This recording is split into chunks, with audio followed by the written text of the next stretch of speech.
Hello दोस्तों, बुखार आना एक काफ़ी कॉमन समस्या है। ज़्यादातर लोग को कई बार महीने में भी एक आध बार बुखार आ जाता है, सालों में तो कई बार आता ही है।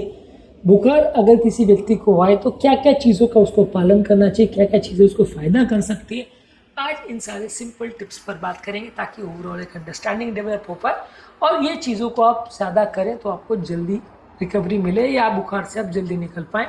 टॉपिक पर जाने से पहले जो लोग हमारे चैनल पर नए हैं उन्हें रिक्वेस्ट करूँगा कि चैनल को सब्सक्राइब करें, वीडियोस को लाइक करें, शेयर करें, फॉलो करें, कमेंट करें, पूरा देखें।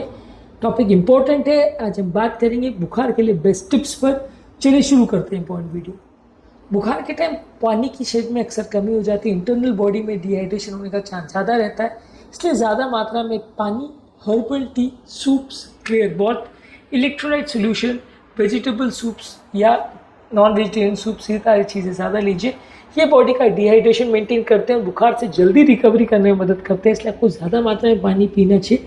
बॉडी को डिहाइड्रेटेड नहीं होने देना चाहिए। यदि प्यास नहीं भी लग रही है तो भी लेना चाहिए, या अलग अलग फॉर्म्स में आप पानी ले सकते हो। कभी आपने पानी पिया, कभी सूप पिया, कभी चाय पिया, कभी हर्बल टी लिया, कभी ब्रॉथ लिया। ये अलग अलग तरह से आप पानी की कमी को पूरा कर सकते हैं, इससे आपको फ़ायदा मिलेगा। इसके अलावा बुखार के टाइम आपको थोड़ा रेस्ट लेना चाहिए। बुखार के टाइम बॉडी को कीटाणु से लड़ने के लिए थोड़ी रेस्ट की ज़रूरत है। अगर इस टाइम पे आप बॉडी को बहुत ज़्यादा स्टिमुलेट करते हैं या बहुत ज़्यादा परेशान करते हैं तो अक्सर अपने बॉडी को कंट्रोल करना, बुखार को या इन्फेक्शन से लड़ने में ज़्यादा दिक्कत आती है। तो थोड़ा रेस्ट लीजिए। अगर बुखार हो तो 2-3 दिन छुट्टी लीजिए, वो आपके बुखार को जल्दी ठीक करेगी। इसके अलावा अगर फीवर आपको बहुत ज़्यादा और खासकर अगर 100 से ऊपर फीवर है तो पैरासीटामोल या आइबुप्रोफेन ये दवाई को ले सकते हैं। ये एटलीस्ट बुखार को कम करेगा, ये बीमारी को ठीक नहीं करेगा, लेकिन बुखार के रिलेटेड डिस्कम्फर्ट और जो आपको हाथ पाँव का दर्द या माइल्जिया होता है उसमें आपको मदद करेगा। कई बार लोगों को लगता है थोड़ा बुखार है, गीले पानी की पट्टी करो, सो जाओ, अपने आप ठीक हो जाएगा, लेकिन उससे आपका टेम्परेचर रिलेटेड कई बार प्रॉब्लम्स होना, और खासकर अगर किसी व्यक्ति को बहुत हाई टेम्परेचर होता है तो ब्रेन को डैमेज कर सकता है। तो ये सारे प्रॉब्लम्स उतने जल्दी ईजी नहीं कम होंगे यदि आप एंटीपायरेटिक्स या बुखार को कम करने वाली दवाइयाँ नहीं लोगे। तो इसलिए आपको कोशिश करनी चाहिए कि टेम्परेचर खासकर अगर ज़्यादा है तो फीवर को कम करने के लिए पैरासीटामोल, अगर बहुत ज़्यादा है और पेशेंट खा भी नहीं पा रहा है, वॉमिट वगैरह हो रहा है तो उसके इंजेक्शंस भी आते हैं, उसके सपोजिटरीज भी आते हैं, वो भी आप ले सकते हैं। लेकिन टेम्परेचर को कंट्रोल करने से आपके काफ़ी प्रॉब्लम्स और लक्षण और इश्यूज जो हैं वो काफ़ी हद तक कम हो जाते हैं। इसके अलावा कोल्ड कंप्रेसेस का प्रयोग कर सकते हैं, गीले पानी की पट्टियाँ कर सकते हैं जो आपके बॉडी टेम्परेचर को कम करे। यदि बहुत ज़्यादा फीवर है और पैरासीटामोल खाने के बाद भी कम नहीं हो रहा है तो गीले पानी की पट्टियाँ करिए। आपके ब्रेन को एक तरह से बॉयल होने से या ब्रेन को बहुत ज़्यादा गर्म होकर जो परमानेंट डैमेज कई बार ब्रेन में हो जाता है उससे बचाता है। तो इसके लिए आपको गीले पानी की पट्टियाँ करना है। इसके अलावा आप थोड़े से ल्यूक वार्म वाटर या थोड़ा सा हल्का गर्म किया हुआ पानी से स्नान करें। बहुत ज़्यादा ठंडा या बहुत ज़्यादा गर्म पानी, ये दोनों से स्नान नहीं करना चाहिए, दोनों के लिए अच्छा नहीं है। ठंडे पानी की या हल्का गर्म करके पानी की पट्टियाँ कर सकते हैं। बहुत ज़्यादा आइस कोल्ड वाटर की पट्टियाँ नहीं करनी है, वो आपको उतना फ़ायदा नहीं करेगा। हल्का पानी अगर रूम टेम्परेचर पे हो या हल्का गर्म हो तो वैसे पानी की पट्टियाँ कर सकते हैं तो बॉडी को अच्छा है।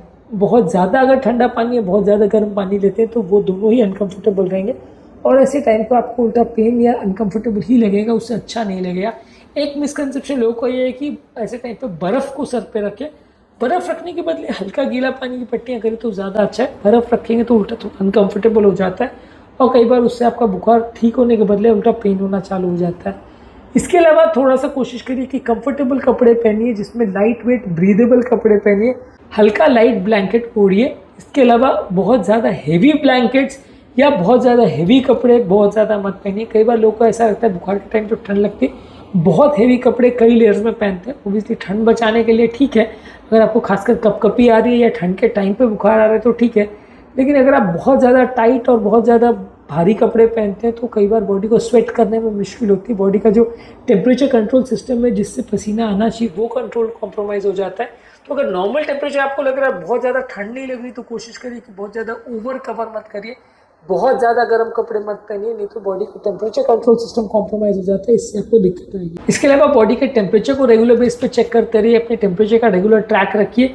यदि किसी को फीवर बहुत ज़्यादा है और लंबे समय तक परसिस्ट करता है, कुछ दिनों तक परसिस्ट करता है, तो टेम्परेचर को चेक करते रहना ज़रूरी है। कई बार हाई टेम्परेचर होने की वजह से अगर आप उसको ट्रैक नहीं करते और उसका ध्यान नहीं रखते, उसको कम करने के लिए प्रॉपर दवाइयाँ नहीं देते, तो हाई टेम्परेचर होने की वजह से बहुत ज़्यादा हेल्थ आपकी बिगड़ सकती है। इसलिए टेम्परेचर को प्रॉपर्ली देखते रहिए, चेक करते रहिए। बहुत ज़्यादा भारी खाना या ऑयली जंक फूड नहीं खाइए, बहुत ज़्यादा स्पाइसी मत फूड खाइए। थोड़ा सा डाइजेस्टिबल फूड जैसे सूप्स है, टोस्ट है, बिस्किट्स है, क्रैकर्स है, फ्रूट्स है, ये सब चीज़ें ज़्यादा खाइए। बहुत ज़्यादा तीखा, मसालेदार, ऑयली, जंक फूड ये सब मत खाइए। बुखार के टाइम जितना सादा और ब्लैंड डाइट आप लेंगे उतना ज़्यादा आपके लिए अच्छा है। इसके अलावा बुखार के टाइम अल्कोहल मत लीजिए, अल्कोहल बॉडी को डिहाइड्रेट करता है, यूरिन के वॉल्यूम को बढ़ाता है, तो ये आपके लिए अच्छा नहीं है। ओवरऑल भी अल्कोहल इस टाइम पे अच्छा नहीं है, बॉडी टेम्परेचर्स में गड़बड़ करता है। इसके अलावा आप बहुत ज़्यादा चाय कॉफ़ी भी मत लीजिए। कई बार बॉडी को थोड़ा गर्म रखने के लिए लोग चाय बहुत पीते हैं। थोड़ी मात्रा में यदि आप हर्बल टी या पेपरमिंट टी या अदरक की चाय ले तो चलेगा, पर बहुत ज़्यादा स्ट्रॉन्ग चाय या बहुत ज़्यादा स्ट्रॉन्ग कॉफ़ी आप पीते हैं तो बुखार में अच्छा नहीं है।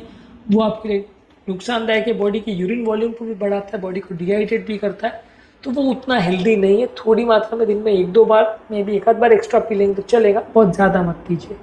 इसके अलावा बुखार को कम करने के लिए जो आप मेडिसिन यूज़ कर रहे हैं उसका थोड़ा समझदारी पूर्वक प्रयोग करिए, बहुत ज़्यादा मत खाइए। अगर मान लीजिए कोई व्यक्ति को वॉमिट हो रहा है तो वहाँ पे आपको इंजेक्शन या सपोजिटरी यूज़ करना पड़ेगा। अगर 1-2 टैबलेट से उसका बुखार कम नहीं हो रहा तो ऐसा मत करिए कि 8-10 आपने खा लिया, थोड़ा सा टैबलेट लीजिए, थोड़ा गीले पानी की पट्टी करिए। बहुत ज़्यादा टैबलेट लेने से लीवर में टॉक्सिसिटी हो सकती है, इसलिए बहुत ज़्यादा अनयूजुअल अमाउंट्स में या 8-10 टैबलेट खाने की कोशिश मत करिए, इससे आपको फ़ायदे के बदले उल्टा नुकसान भी हो सकता है। इसके अलावा अगर आपको बुखार बहुत ज़्यादा हाई है और 103-104 से ज़्यादा है तो फिर कई बार पेशेंट को एडमिट करने की आवश्यकता पड़ सकती है। वहाँ पे अगर खासकर अगर पेशेंट को और भी कोई सिम्टम्स हो रहे हैं, जैसे सांस लेने में तकलीफ हो रही है, छाती में दर्द हो रहा है, कन्फ्यूजन हो रहा है, वॉमिटिंग बार बार हो रही है, और खासकर अगर बुखार बहुत छोटे बच्चों को अगर है या किसी व्यक्ति को कोई क्रॉनिक इलनेस है या जिसकी इम्यूनिटी कॉम्प्रोमाइज़ है, वैसे व्यक्ति को अगर आपको प्रॉब्लम देखने को मिल रही है तो वैसे व्यक्ति को आपको दाखिल करने की आवश्यकता पड़ सकती है, वैसे व्यक्ति को आपको हॉस्पिटल ले जाने की आवश्यकता पड़ सकती है, क्योंकि ये सारे केसेस में बुखार में सीरियस इन्फेक्शन होने का चांस ज़्यादा हो सकता है, प्रॉब्लम्स होने का चांस ज़्यादा हो सकता है। और ज़्यादातर वैसे ये तो फैक्ट है कि अगर कोई भी आपको बुखार हो तो एक बार एटलीस्ट डॉक्टर को दिखा दीजिए, बेसिक जाँचें हो जाए तो अच्छा है। कई बार हम छोटी मोटी चीज़ों को लाइटली लेते हैं, हमको लगता है सिंपल बुखार है अपने आप चला जाएगा, लेकिन बाद में वो हमारे मुश्किल बन जाता है। तो इसलिए रेगुलरली अगर फीवर को 1 आध बार एटलीस्ट ब्लड टेस्ट करवा लेंगे या थोड़ा बहुत डॉक्टर को दिखा लेंगे तो ज़्यादा अच्छा रहेगा। इसमें आपको बुखार से निपटने में और उसके मैनेजमेंट में गलतियाँ ना हो, इसमें आपको मदद मिलेगी। खासकर जो डेंजरस टाइप के बुखार है, जैसे डेंगू का फीवर है, मलेरिया का फीवर है, मेनिंजाइटिस का फीवर है, वो मिस नहीं होगा और उसमें आप 2-4 दिन तक बैठे नहीं रह जाओगे। इसलिए एटलीस्ट एक बार डॉक्टर को दिखा दें तो ज़्यादा अच्छा है। आज के टॉपिक में हमने बात करी फीवर के लिए क्या है बेस्ट टिप्स, यदि किसी व्यक्ति को बुखार अगर आए तो क्या क्या चीज़ों का उसको पालन करना चाहिए जो कि उसकी हेल्थ को बेटर बनाएगा। उम्मीद करूँगा कि आज के टॉपिक में कुछ नई बातें जानने को मिली होगी।